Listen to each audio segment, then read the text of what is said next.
Hey, it's Lara here. Welcome or welcome back, whatever the case may be. Thanks for stopping by. And in this video, we're going to cover the Gemini full moon that's happening on December 18th, 2021. And we're going to cover some other stuff too. I'm thinking this is the last video for 2021 for me because kids, 3 teenagers are going on Christmas break. In starting this weekend. So chances are I probably won't be able to get a video done while they're all around, but we'll see what happens. So I'm going to take you through the important events that are happening, and we're going to center the discussion around that full moon in Gemini. And of course, as always, I will take you through all 12 signs, and I will let you know where this is impacting you, right? And what to expect. So December 15th, the day this video is being released, is the day that Mars comes into a conjunction with the South Node. And the South Node is in Sagittarius. So Mars, just newly ensconced in Sagittarius, moved out of Scorpio, is meeting up with the South Node in Sag. And so the nodes are just about to shift signs. That happens in January 18th specifically. The nodes will move out of Sagittarius and Gemini, where they've been for the last year and a half, and they are moving into Taurus and Scorpio, where we will have the eclipses, right, for the next year and a half. So this conjunction between Mars and the South Node is relevant, I think, because it's, first of all, it is happening, right before this full moon, and which is happening in Gemini. So the Gemini Sagittarius axis, right? The sun will be in Sagittarius and the moon will be in Gemini at the time of this full moon. Like at all full moons, the sun and the moon are opposite the sky, each other. And so when Mars comes into this conjunction, it's sort of like this last push regarding those themes, those Sagittarius Gemini eclipse themes that we've been dealing with for the last 18 months. And it sort of culminates at this full moon. And the full moon takes place, like I said, on the 18th of December, 2021 at about 27 degrees of Gemini, with the sun in at that same degree in the sky in Sagittarius, the opposite sign, right? So we're going to circle back to that and talk about that in more detail. But before I get there, I want to talk about a few other things that are happening that are relevant. So I've mentioned to you a few times that we've got Venus about to station retrograde. So Venus actually stations retrograde in Capricorn the day after this full moon, and still in this close conjunction with Pluto, right? It went exact on the 11th, but it's still within a degree there. So we've got Venus stationing retrograde at 26 degrees of Capricorn on the 19th, conjunct Pluto in Capricorn. And, I won't belabor that Venus-Pluto. We talked about it last week, so you can listen to last week's video. I've been talking about it on Facebook and Instagram as well. And having my own personal experience with it, truthfully. One of the things I've noticed, one of the themes I've really, really noticed with this Venus-Pluto conversation is people grappling with some difficult truths. And a lot of people, particularly women that I know or am acquainted with, Venus, among other things, has to do with women, right? And I've noticed a lot of women really sharing some very brave truths around this time and grappling with some difficult issues. So, we're all having our challenges, and I've suggested that the best approach here is to go willingly, right? Go willingly into this Venus retrograde, conjunct Pluto, go willingly into the underworld, so to speak. And I think that is the best way to sort of own it rather than it owning you, if you know what I mean. And then that's not to say that we can control everything, right? But I think if we're willing to go into the dark places, then we can have a greater sense of empowerment around those issues. So, yeah, I won't belabor you with my own experience, but suffice it to say, I've been feeling it definitely. So that's Venus conjunct Pluto, Venus stationing retrograde, right, until January 29th, where Venus will go direct and still be traveling through Capricorn until early March. So this is the long haul for Venus. And after that, Venus will start to get some relief, right? But we'll talk about that when the time comes. And the same day that this is happening, we have Chiron stationing direct. So as Venus is stationing retrograde, Chiron is stationing direct, right? And that's at 8 degrees of Aries. And like with any planets, when they station, either to move direct or retrograde, the energy is amplified right around those days. And so that's when we may see some real catharsis going on, or some intensity around these themes of Venus, Pluto, and Chiron. What does Chiron symbolize? Well, most notably, it has to do with healing. And, in Aries, we're on this journey. Chiron through Aries is this journey that we're all taking that has to do with healing our own identity, right? Who are we? And do we have the right to exist, so to speak? So we're all grappling, right, with these kinds of self-identity, crises, and our right to kind of, Aries is the sign of I am, right? So we are healing our I amness, if you will.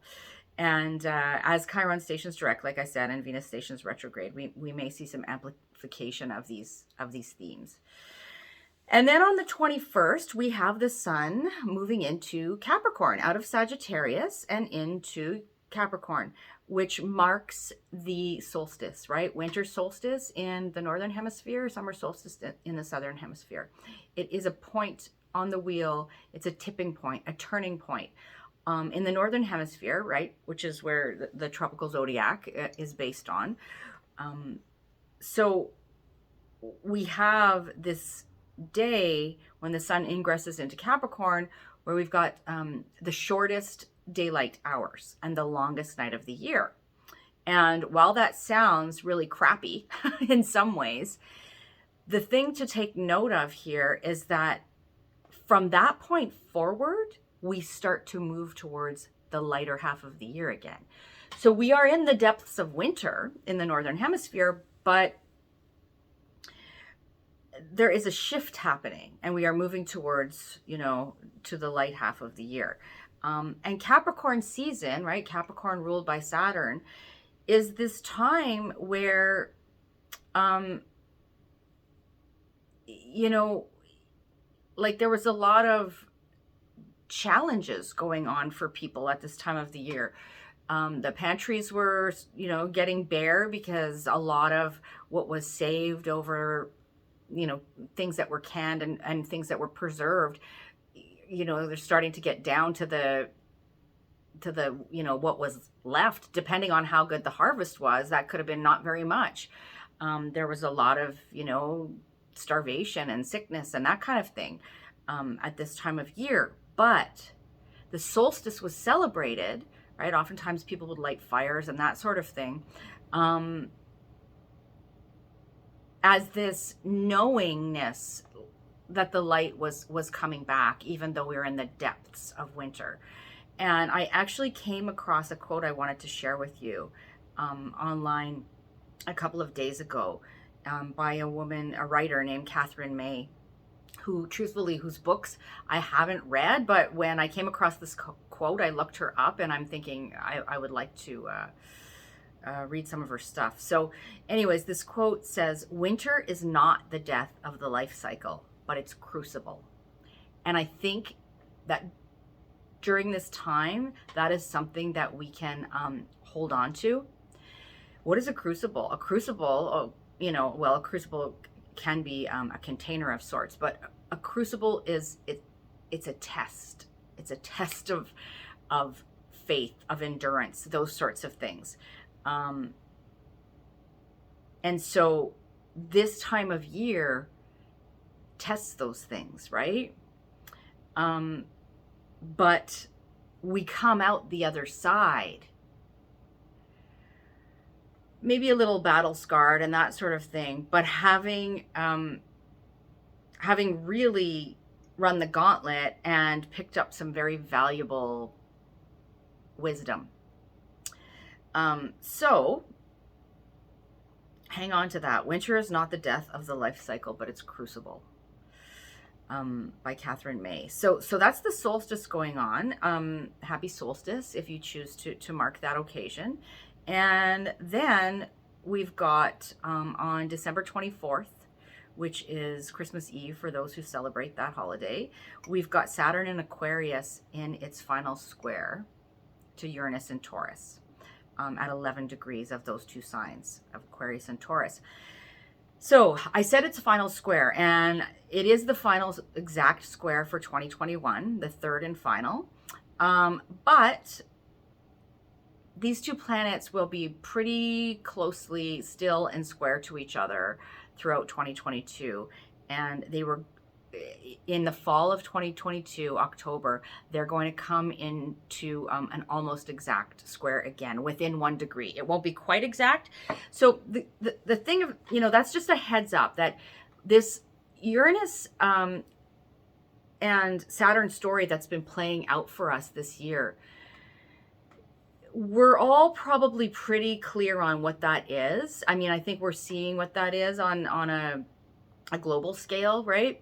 And I've talked about that many, many times before, so I'm not going to go through it again here. But I think for us personally, where this is hitting our own chart and our own lives, we have a pretty good sense of the themes that are being triggered by this Saturn-Uranus square. And so, this is just a heads up that, yes, we are moving to a conclusion of that energy, but it's not quite over yet, right?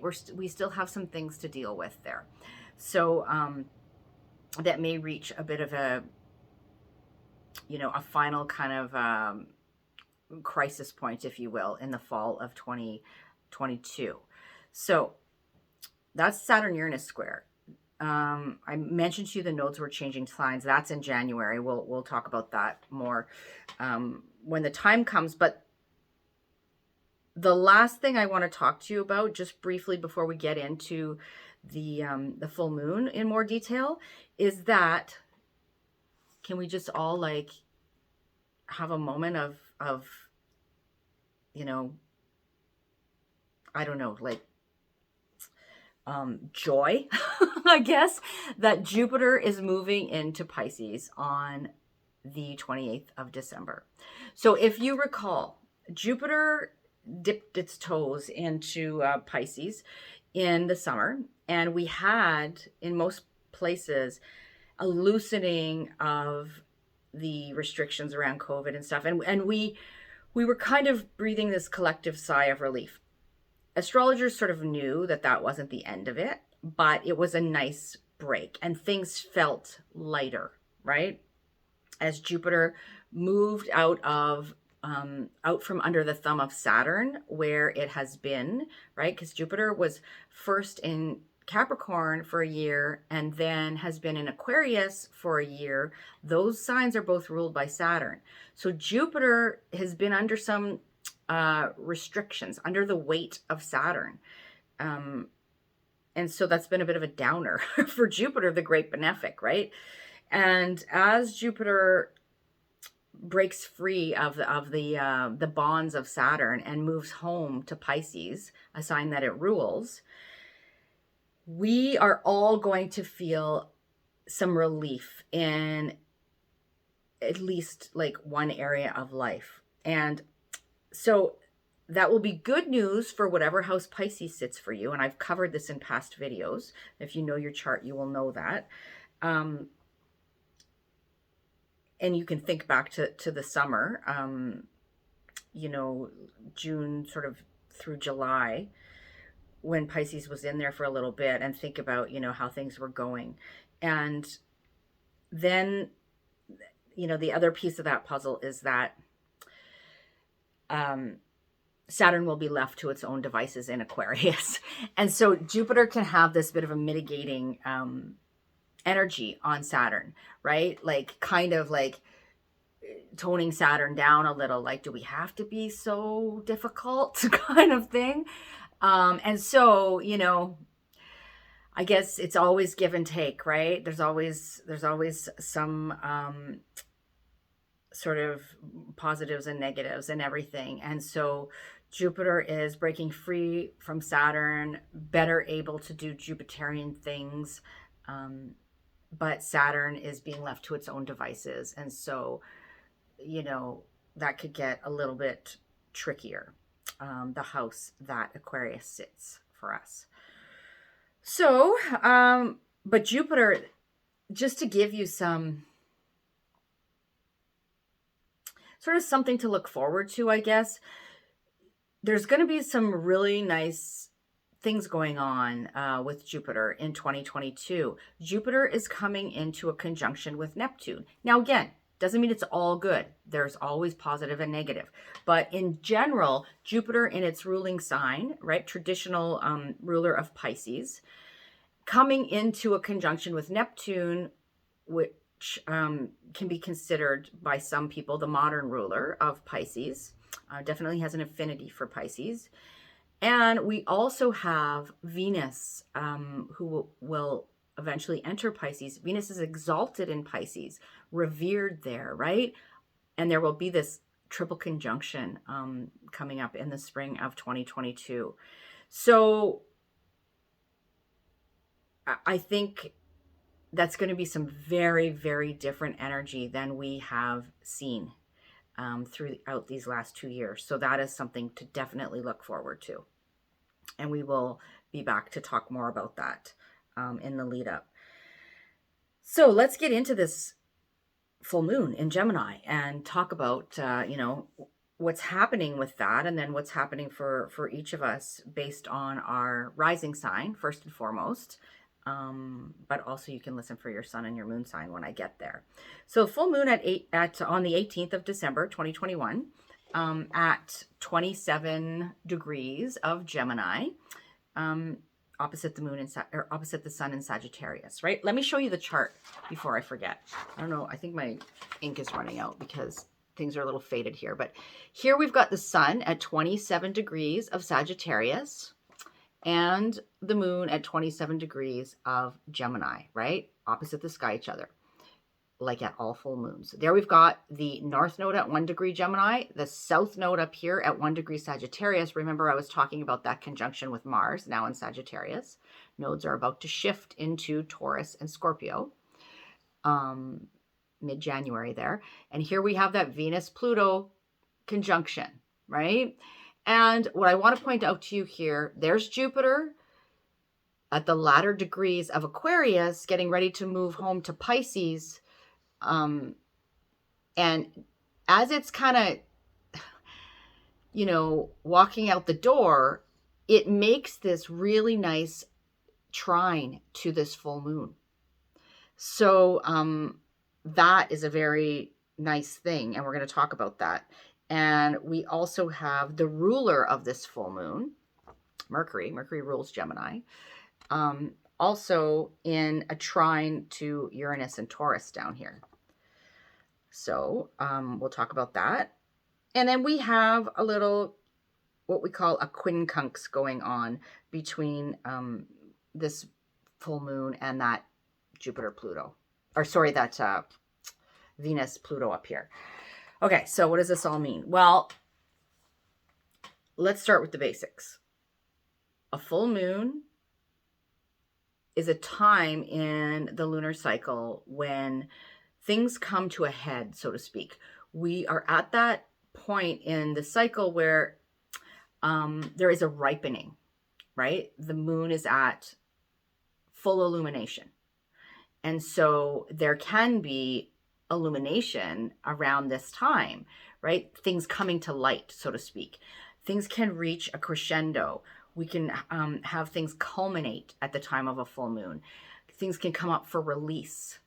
Things can bear fruit in our lives. Things that began either a couple of weeks ago at the new moon, which happened to be an eclipse in this case, or say 6 months back to where we had the Gemini new moon, right, in June.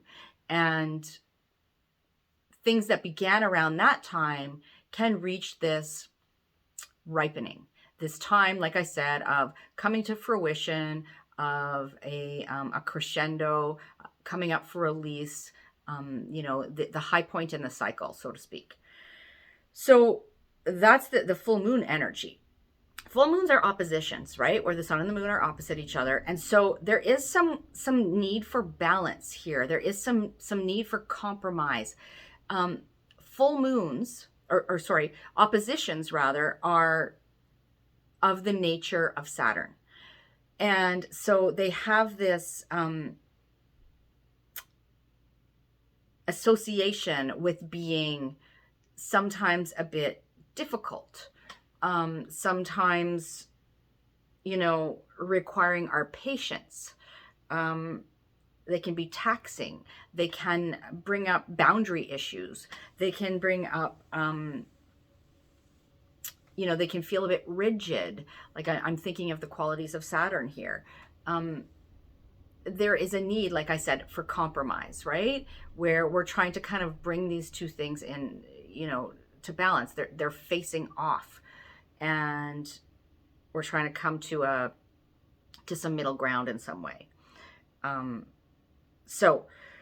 then we have the full moon in the sign of Gemini. Gemini is a mutable air sign, right? Or in ancient times, they would call the mutable signs double-bodied signs.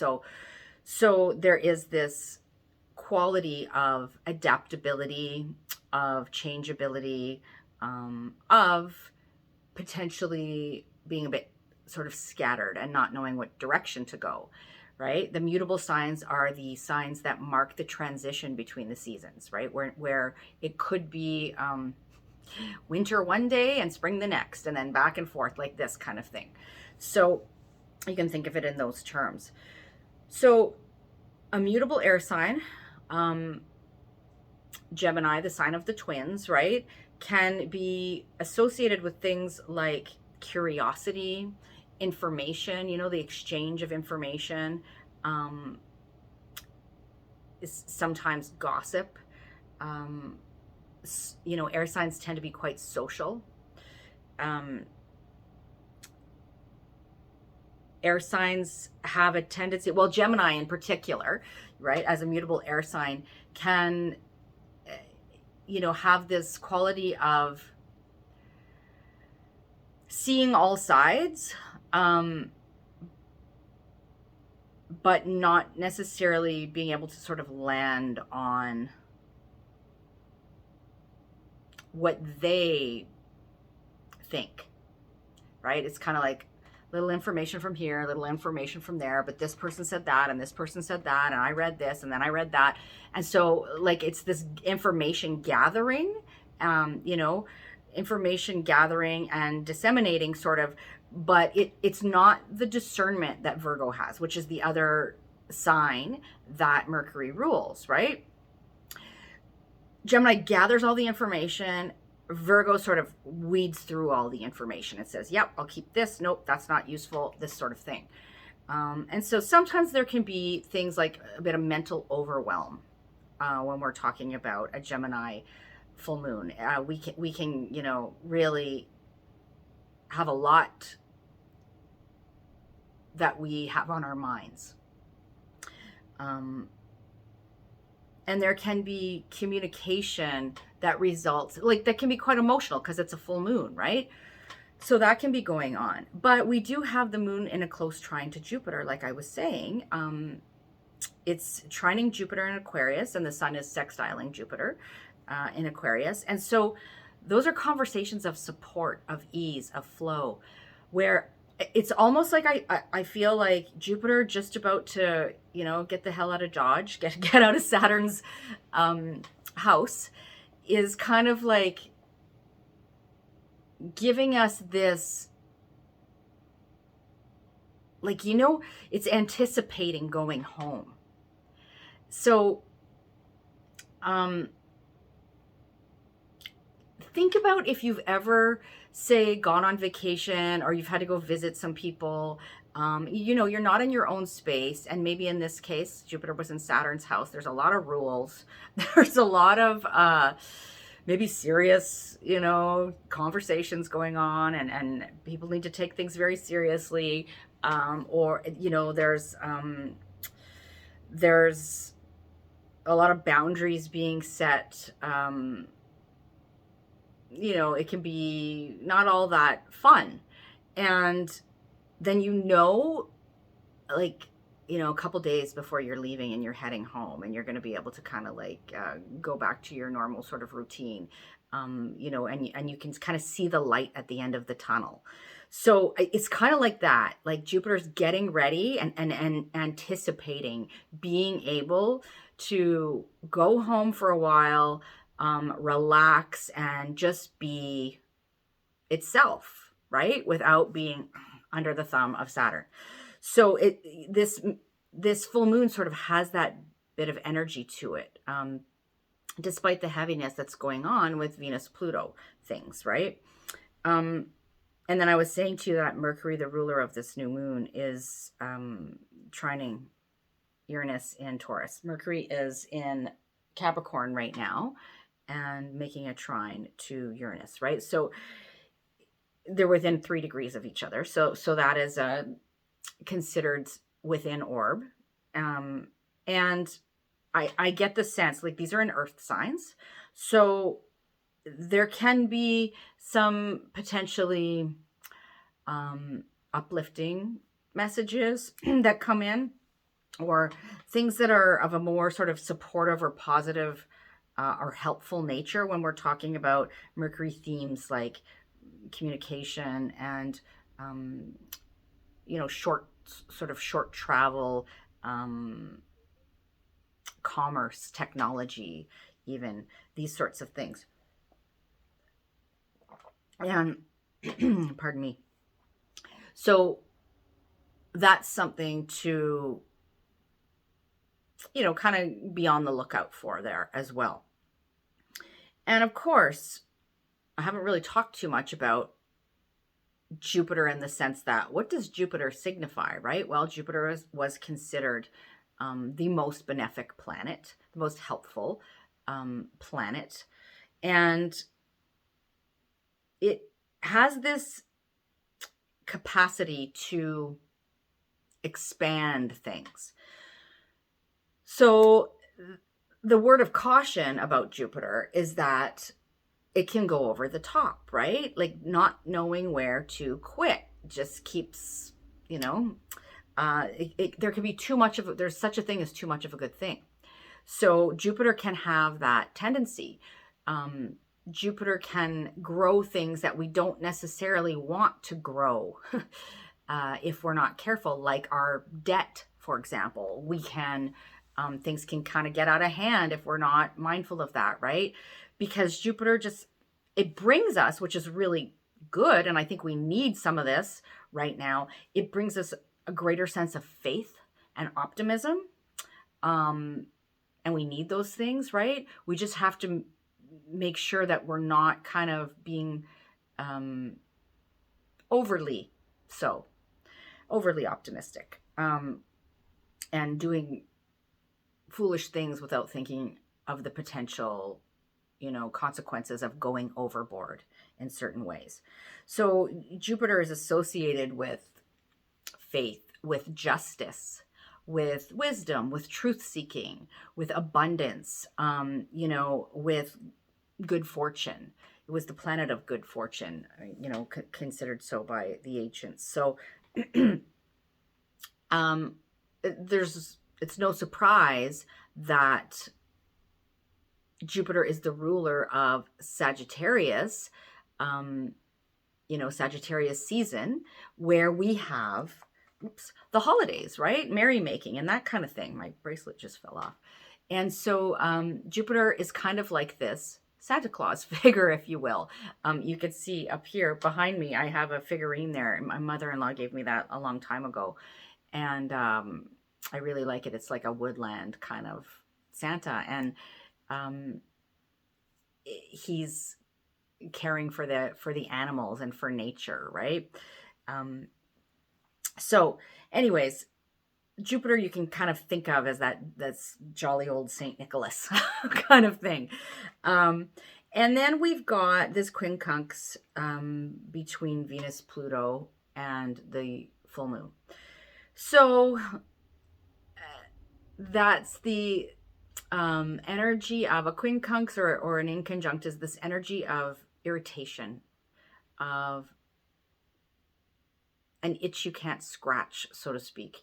It's like the parties involved in this kind of configuration or conversation, if you will, the planets involved, they can't see eye to eye, right? They kind of, they don't have any common ground. And so it can be difficult if you've ever tried to have a conversation with somebody who you just have nothing in common with.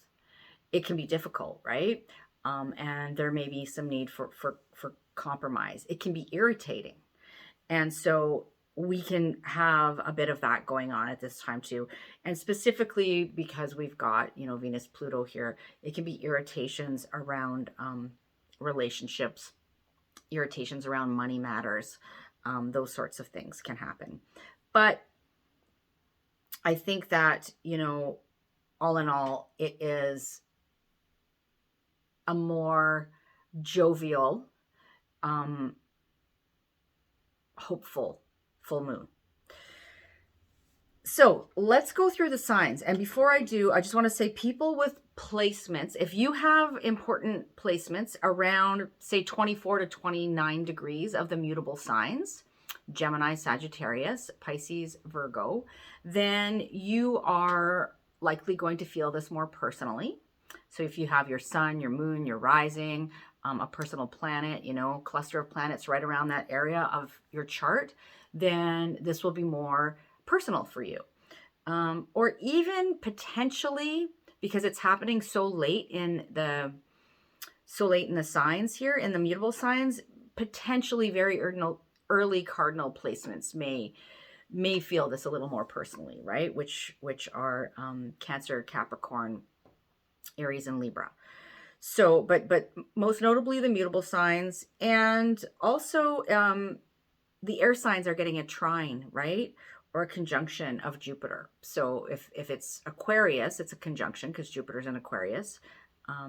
But if it's Gemini or Libra, then if you have planets there around that 24 to 29 degree mark of the air signs, then this is also hitting your chart in a potent way and in a more kind of flowing, helpful way. So, and a more uplifting way. So, okay, let's take it through the signs here. Keeping in mind, so what I'm going to do is I'm going to talk about the axis that this is happening on for you, right? Because we've got the sun and the moon opposite each other. So they're taking up two opposite houses. So we're going to talk about the axis this is happening. And then I'm going to tell you where Jupiter is right now for you, which is just the latter degrees of Aquarius, right? And what house that's sitting in, because it's trining this full moon. So where might we get that, that sense of anticipation, like I was saying, that things may be, kind of lightening up a little bit. Where's that kind of tweaking from? So we're going to start with Gemini because Gemini, this is your full moon, right? And so there is some kind of culmination happening. Something is bearing fruit. Something is coming up for release. There may be a catharsis of sorts that goes on around this time. And this has to do with, first of all, it's on your axis of relationship. So self and other, right? And when I say other, like that can be significant other. It can be close, any kind of close relationship that you have, be it personal or business, or even a rivalry of sorts, or it can speak to contracts and agreements, right? So there is this this push-pull going on between self and other, and the full moon itself is centered around you. It's in your first house. So it speaks to your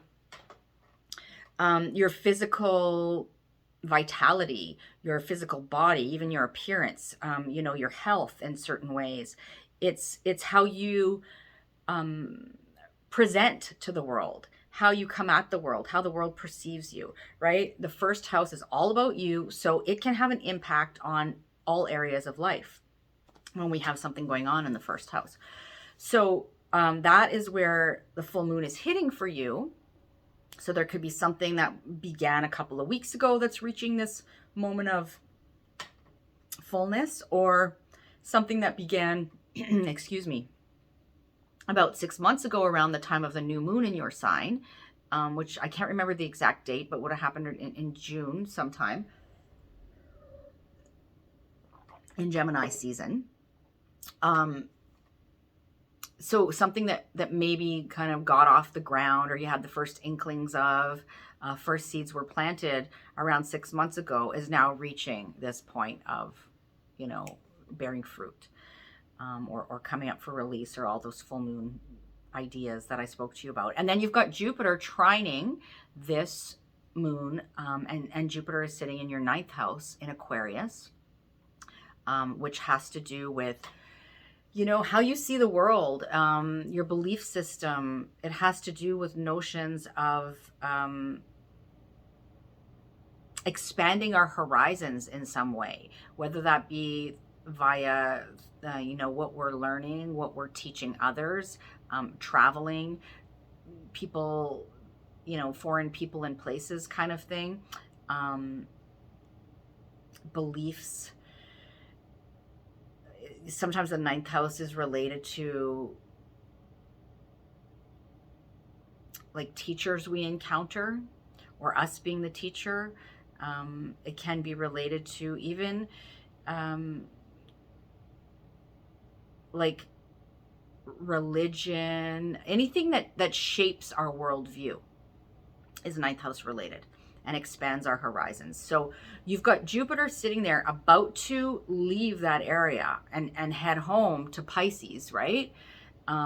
Which for you will be moving on into your 10th house. And so you can maybe get this sense of like this hit of kind of optimism, of faith returning in some way, of anticipating that there is going to be some kind of a welcome change happening. So that's going on for you, Gemini. And we're going to move on to Taurus now, where we've got the full moon culminating in your 2nd house. So for you, Taurus, it's hitting this axis of the 2nd and the 8th house, right? Moon in the 2nd house, sun in the 8th house across the sky.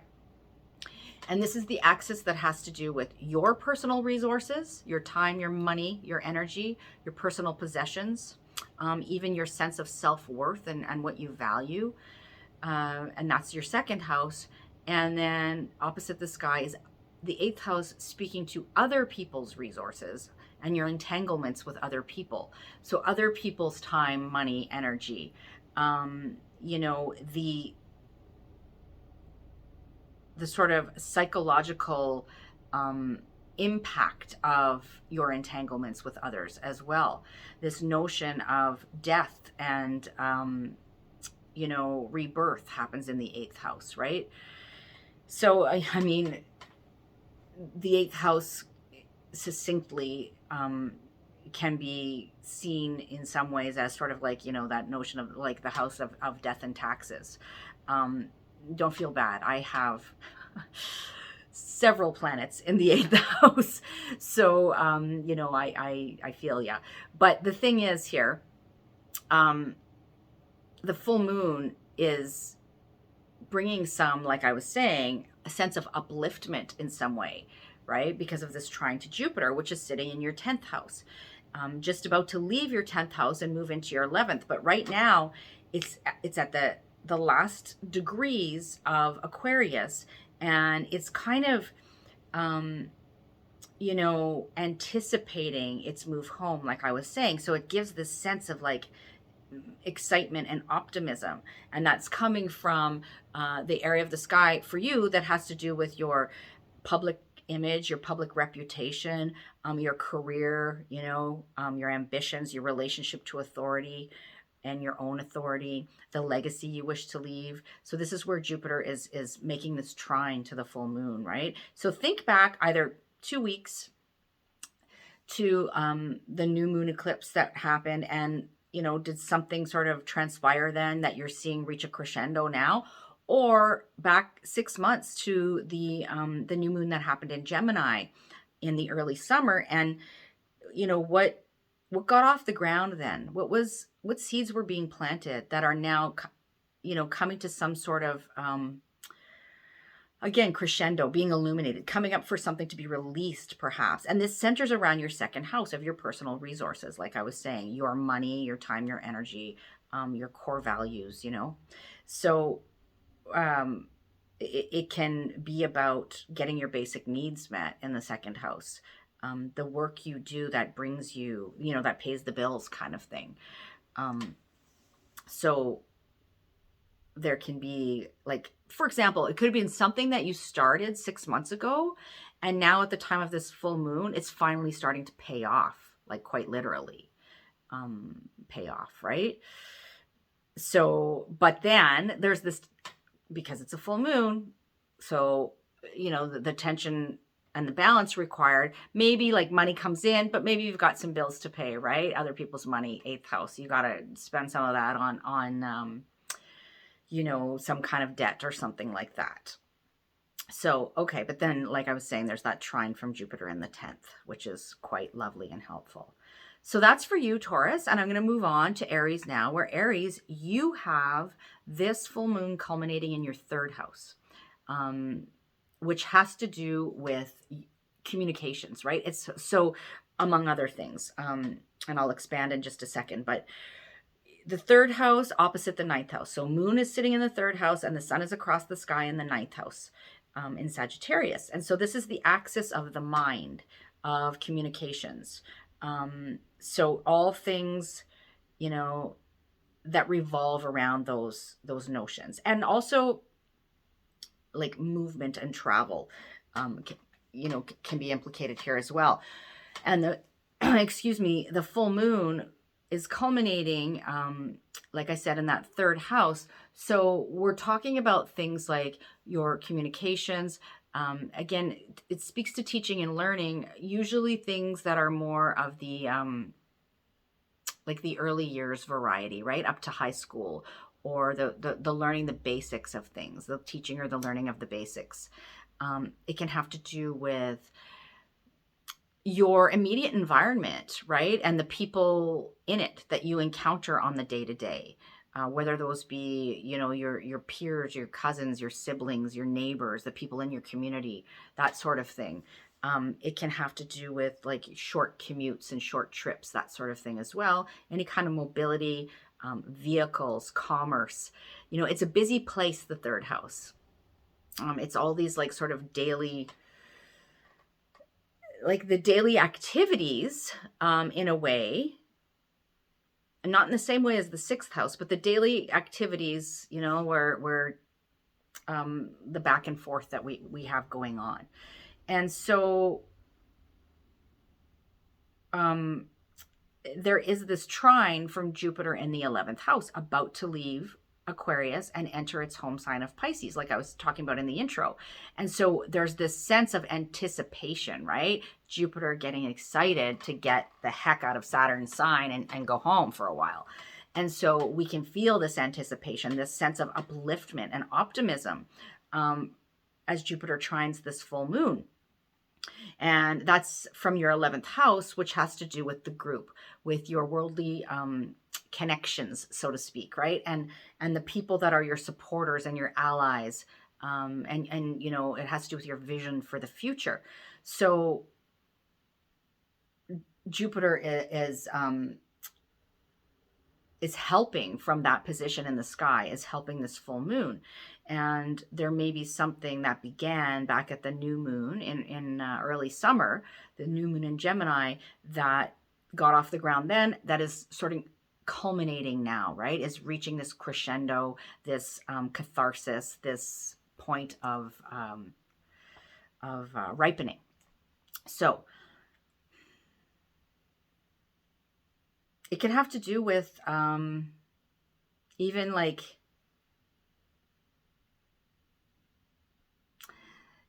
some sort of like a writing project or something along those lines that's reaching this point of coming to, like I said, bearing fruit, or coming to a point of culmination, right? Or perhaps like it's ready to be shown to the world in some way as well. That's just one idea. So, okay, I'm going to move on to Pisces now. Pisces, for you, you have the full moon culminating in your 4th house of home, family, roots, place of living, your sense of emotional sort of safety and security in the world. Parenting, particularly having to do oftentimes with, you know,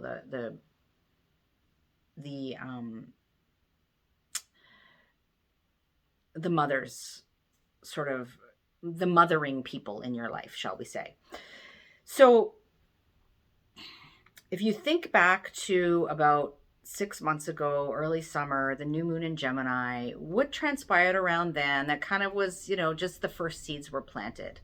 It was just something was beginning in relation to these themes. And now it's reaching a point of fullness, of culmination, of bearing fruit, of ripening, right? Of coming up for release in some way. And it's opposite the sky, the sun in the 10th house, which has to do with your public life and your relationship to authority and authority figures and the legacy you wish to leave in some way, right? So these are the two areas of the chart that are implicated in this full moon. And then you've got that trine from Jupiter in the 12th house right now. Jupiter is just getting ready to leave your 12th house and move into your 1st house. And you got a taste of that in sort of June, July. And now it's coming back for a longer stay at home. And it's anticipating that with some level of excitement and, you know, faith that things are going to get better. And so we have this uplifting energy coming from the 12th house, which is not necessarily a place we think of as being uplifting. So it has to do with things that are sort of tucked away from the world, things that, you know, are hidden, which can include anything that we're doing behind closed doors, or anything that we are kind of like blind spots, things that are blind spots for us. Sometimes these are things like our self-sabotaging behaviors. Sometimes they're things that, you know, secrets we are not aware of. You know, it can have to do with any like endings, things coming to, you know, their final resting place, so to speak, because it's the last house in the zodiac wheel. And we can have, there can be a need for rest, reflection, recuperation, convalescence, you know, taking a time out sort of thing in the 12th house. So maybe you're going to, you know, Jupiter's bringing you a bit of a break, perhaps, you know, and then that's somehow speaking in harmony with this full moon in your 4th house.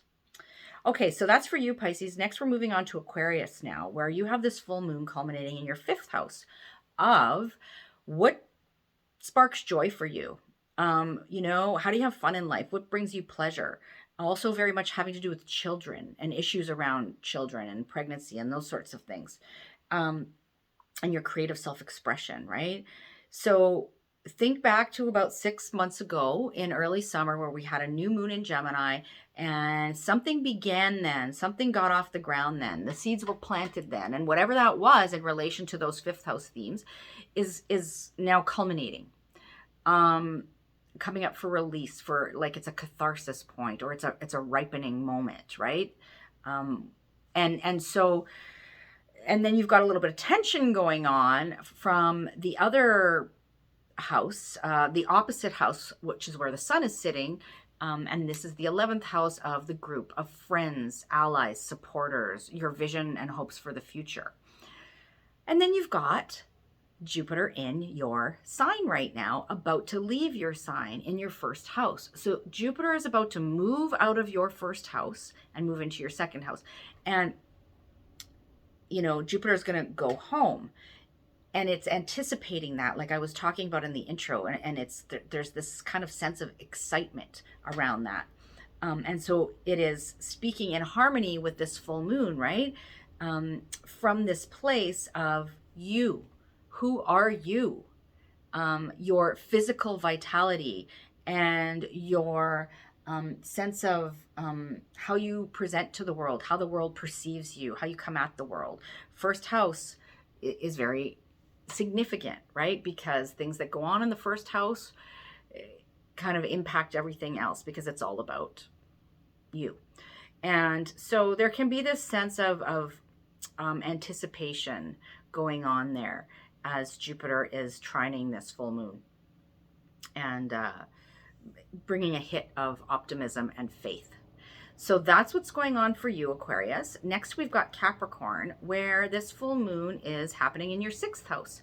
So culminating in this place that has to do with hard work and, you know, the daily grind, meaning like all the things we have to take care of on the day-to-day, the labor we have to do, whether that be paid labor or unpaid labor. It can have to do with our routine around health and wellness, right? Because oftentimes our daily work can impact our health and wellness, right? And so the routines we have around that can be impacted.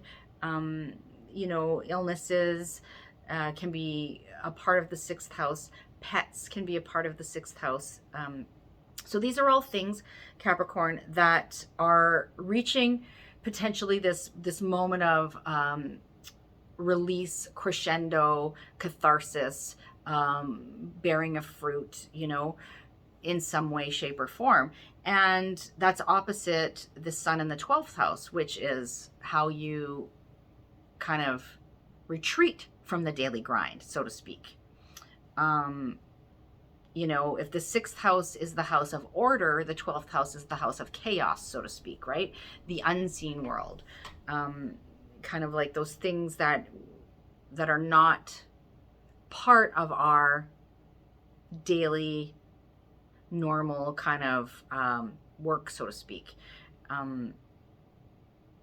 You know, other things could be said there, but that gives you something to go on. And so if you think back about 6 months, I don't think I said this to you yet, but there was a new moon in Gemini in the early summer. And think about what got off the ground there, what was happening at that time related to these 6th house themes that I just spoke about. Well, now it's reaching this point of, again, culmination, right? So the crescendo in the cycle. And you're getting a hit of optimism here and help from Jupiter in your 2nd house, just about to leave your 2nd house and enter your 3rd house. But Jupiter is anticipating going home to Pisces. So there's this sense of kind of excitement around that. And so Jupiter is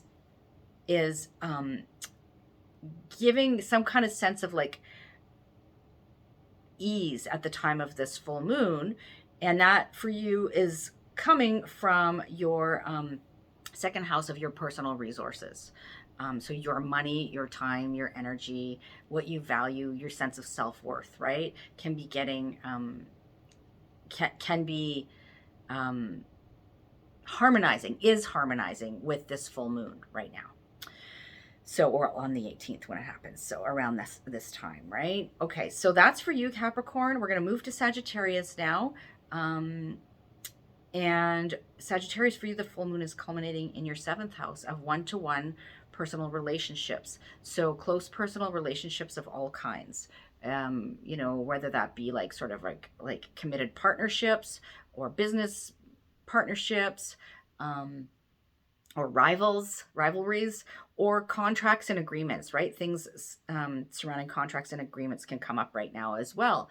And so for you, Sagittarius, think about sort of what kind of happened around 6 months ago at the time of the new moon in Gemini, because that was in the same house, around these themes of relationship, you know, and how is that reaching a point of illumination or culmination or fullness or bearing fruit around the time of this full moon? You know, and there can be some kind of need for compromise here in relationship, because the sun is sitting opposite the 7th house in your 1st house of self. So there can be a bit of back and forth between you and the other going on right now. Some kind of, you know, significant other person and you. And then you're getting this hit of optimism, of upliftment, of you know, some help from Jupiter that's sitting in your 3rd house, trining this full moon, and about to leave Aquarius and enter Pisces, its home sign.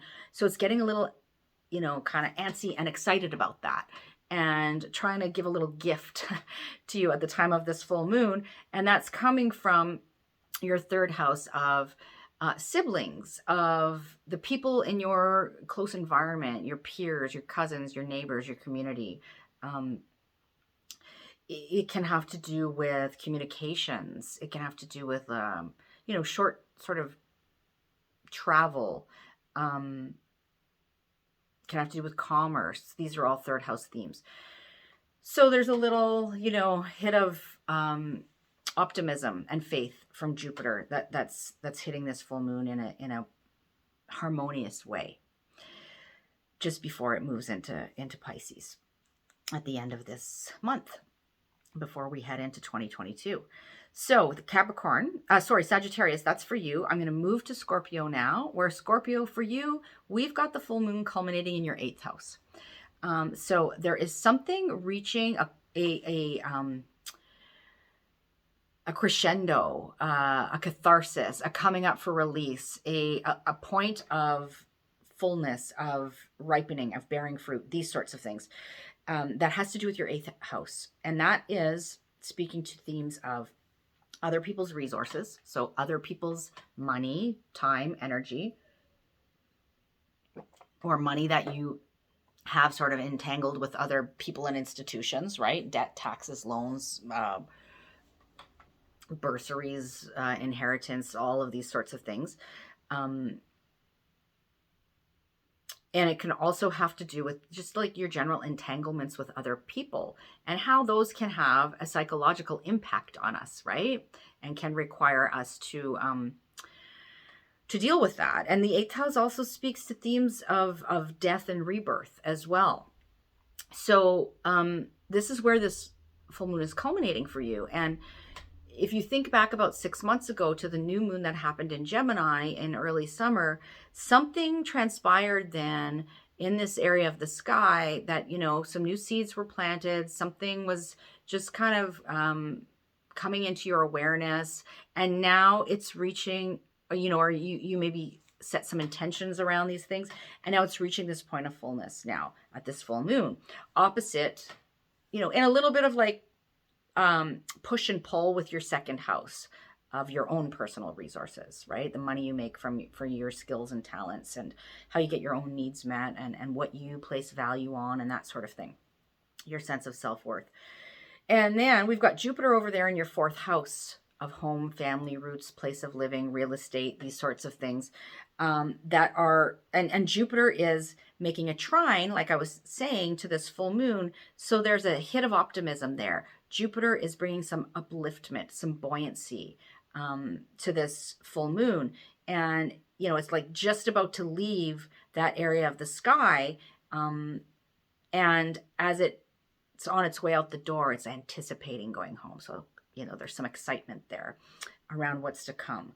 So that is for you, Scorpio. I'm going to move to Libra now, where Libra, you have this full moon culminating in your 9th house. And that speaks to the expansion of our horizons, right? Things that go on in the 9th house expand our horizons in some way. They can be mind expanding, you know, so they can have to do with things like travel, and and how those experiences can shape us and open up our worldview, what we read, what we watch, teaching, learning, right? Whether it's us as the teacher or student or a bit of both. It can have to do with how certain philosophies have shaped us, or you know, have the potential to shape us. How we see the world. These are all 9th house themes. And, you know, 9th house can also be associated with things like justice, the justice system as well. And so that's where this moon is culminating for you. So think back 6 months and you know, keep these themes in mind. What got off the ground around that time, around early summer, in relation to these themes? What was coming into your awareness? What were you intending around these themes? And where's that at around the time of this full moon? Because it is in some way reaching a point of culmination, of illumination, of leveling up, of it's a release point. It's a point where things are ripening, right? And it could be in a little bit of push and pull with things that are going on in your 3rd house, which is sort of like your local environment, local sort of travel and the people in your local environment, and even, you know, communications and that sort of thing. Teaching, learning, but usually of an earlier, you know, variety. And then you've got Jupiter sitting in your 5th house, just about to leave the 5th house and getting ready to head home to Pisces, and enter your 6th house. But right now it's making this uplifting trine to this full moon. So kind of giving a little gift before it leaves, right? And heads home, because it's anticipating going home and getting quite excited about it. And so it's like, you know, offering some support at the time of this full moon. And that's coming from your 5th house of children, of, you know, how you have fun in life, what brings you pleasure, your creative self-expression. So, you know, something positive there is relating harmoniously to this full moon for you. Okay, and next we've got Virgo. Virgo, for you, you've got the full moon culminating in your 10th house. So this is all about your public life, your public reputation, the legacy you wish to leave, your career and your ambitions around your career, your relationship to authority and authority figures. Excuse me. So something that got off the ground for you, Virgo, around 6 months ago at the time of the new moon in Gemini, which is your 10th house. You know, some seeds of intention were planted, something new that you began, or something new that you became aware of, is now reaching a point of culmination, of fruition, of illumination, of bearing fruit.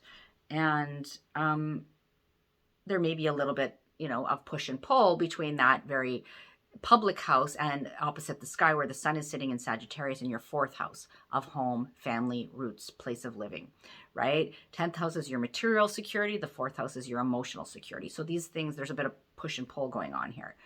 But the culminating energy is in your 10th house. And then there is a trine from Jupiter in your 6th house, because Jupiter is just about to leave Aquarius, like we've talked about in the intro, and move home to Pisces, and it's anticipating that move. And so bringing a little upliftment and buoyancy and harmony, right? Some help to this full moon from that 6th house of daily routine, of hard work, the labor, the hard work that you do on the day-to-day that sometimes feels thankless, that can be paid work or unpaid work. It can have to do with like health matters as well. Sixth house, it can have to do with pets. So, you know, think about these themes. Jupiter is speaking in harmony with this full moon, and getting excited about moving home to Pisces. So that's what's going on for you, Virgo. And we're going to move on to Leo now, where Leo, you've got the full moon culminating in your 11th house of the group of your allies and supporters and your vision for the future. Friendships fall into this category. So there's something that began around 6 months ago at the time of the new moon in Gemini, which is kind of like early summer. You know, something came into your awareness, something was planted there, something began that had to do with these 11th house themes. And now, 6 months later, we're reaching this point of things coming to a head, so to speak, right? Bearing fruit, ripening. And there can be a little bit of tension there because you've got the sun opposite in the 5th house of children, of how you have fun in life, what brings you joy, your creative self-expression. So there can be a little bit of a need for some compromise there. But you've got Jupiter in your 7th house trining this full moon. So this is bringing some harmony, some upliftment here from one-to-one close personal relationships, right? Jupiter in the 7th, or contracts and agreements as well. And so Jupiter is just about to head home to Pisces, like we were talking about in the intro, and anticipating that, getting excited to go home. So it's, you know, kind of giving a high five to this full moon on the way out the door, and lending some support and some harmony and some faith and that kind of thing there. So that's for you, Leo. And we're going to move to last but not least in this instance, Cancer. So Cancer, for you, this full moon is culminating in your 12th house. So this has to do with things that go on behind closed doors, so to speak, or behind the curtains, you know, if you will. So it can be matters related to retreat, rest, vacation even, convalescence, recuperation, rehabilitation. These sorts of things can be 12th house related. You know, there can be some focus on health here, because this is the 12th 6th house axis, right? The sun is in the 6th house across the sky of your daily hard work. And it's related to issues of health and illness. And so we've got this axis of health being triggered here in some way. And also there can be, so let's just put it this way. Think about what transpired around those themes at the new moon in Gemini 6 months ago, so around early summer, and think about like kind of what got off the ground, what was first coming into your awareness then, what was being initially kind of triggered or sparked. And now, 6 months later, is reaching this point of fullness, of culmination, of release, of bearing fruit, of ripening, right? And there is this positive conversation happening between this full moon, in your 12th house, and Jupiter in your 8th house, because Jupiter is trining, right? Like we talked about in the intro, this full moon, and lending some buoyancy, some upliftment, a sense of faith and optimism. You know, just about to head home to Pisces. And so getting excited about that, and you know, kind of giving, like I just said to Leo, kind of given a high five on the way out the door. So that is coming from your 8th house of other people's resources, of so this can be things like partners' income, or it can be things like taxes, insurance, loans, inheritance, debt, you know, all these sort of money matters, resource matters, other people's time and energy, your entanglements with other people, and how those can have a psychological impact on you that may need to be, you know, addressed. And this notion of death and rebirth is the 8th house. So Jupiter there is bringing some help to the situation. You know, this 12th, 6th house axis and this culminating full moon in the 12th house for you. So that's all 12 signs. Sorry if that felt a bit rushed. I have an appointment to get to. And like I said, hopefully if I can squeeze some time and space in to do another video for you before the new year, I will. But if I can't, apologies in advance. I will catch you in the new year. But definitely connect with me on Facebook and Instagram if you're so inclined, because I'll be, you know, posting stuff there. Even though, you know, I may not be here to do a lengthy video. And keep your eyes peeled for my website coming soon. You know, this moon cycle, just to bring it, you know, sort of down to earth and real life for you, is very much speaking to what's been going on, you know, in some ways for me around that, trying to get my website launched and that sort of thing. So stay tuned. You know, keep in touch, astrologymaven.com. You can go there. The link is below. You can sign up. You get my free guide to working with the moon, and you'll know as soon as my website launches, which soon, happening soon. Okay. Take good care. If I don't talk to you before the new year, Happy New Year. Here is to, you know, better things ahead. And remember that quote that I gave you earlier on: winter is not the death of the life cycle, but it's Crucible, by Catherine May. Okay, so hang on to that if you're going through some difficult terrain right now. Okay, take good care. Bye for now.